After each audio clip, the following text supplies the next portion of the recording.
Get ready for the dictation. 5 seconds. Start.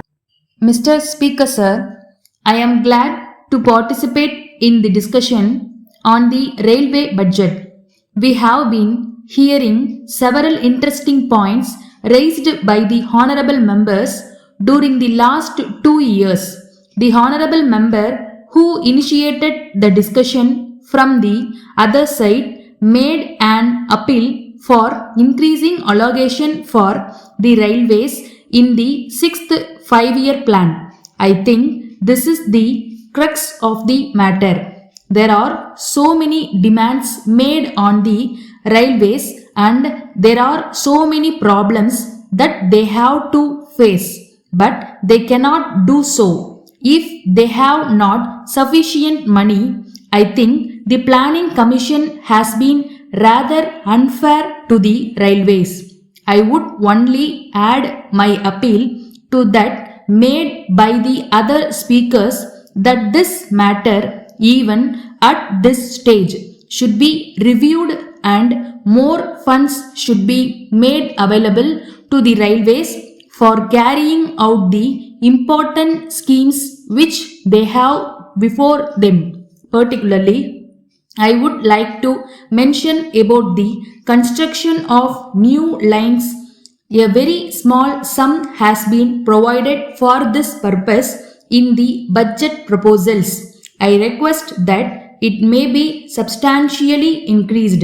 Then there are one or two aspects of the working of the railways to which I would like to draw the attention of the honorable members. One is the matter regarding railway accidents. This is one thing which is very much agitating the minds of the people and also the members. There is a feeling that travel on the Indian railways has become very unsafe. I am aware that the Honorable Minister himself is very much concerned about it and he has already indicated in his speech the measures which he proposes to take in order to prevent them. But there are also other factors which lead to accidents that need to be looked into. It is not only due to the negligence of the drivers or other railway staff, but there are some other factors also like the failure of the brakes and various other things. I think this require to be looked into. Here again, the question of funds comes. I find that only a very small amount has been provided for the renewal of trucks. It was mentioned in the report that trucks required to be changed.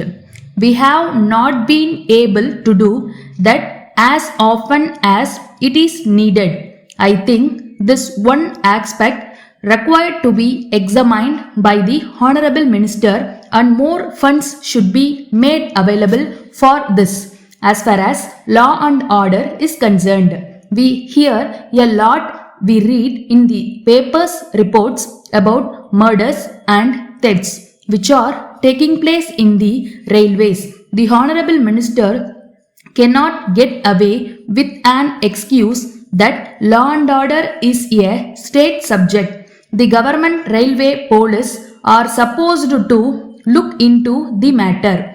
They are of course doing this, but I would like the Honorable Minister to do something more in this matter. I do not think the problem can be solved by merely shifting the responsibility for the safety of passengers to the state governments.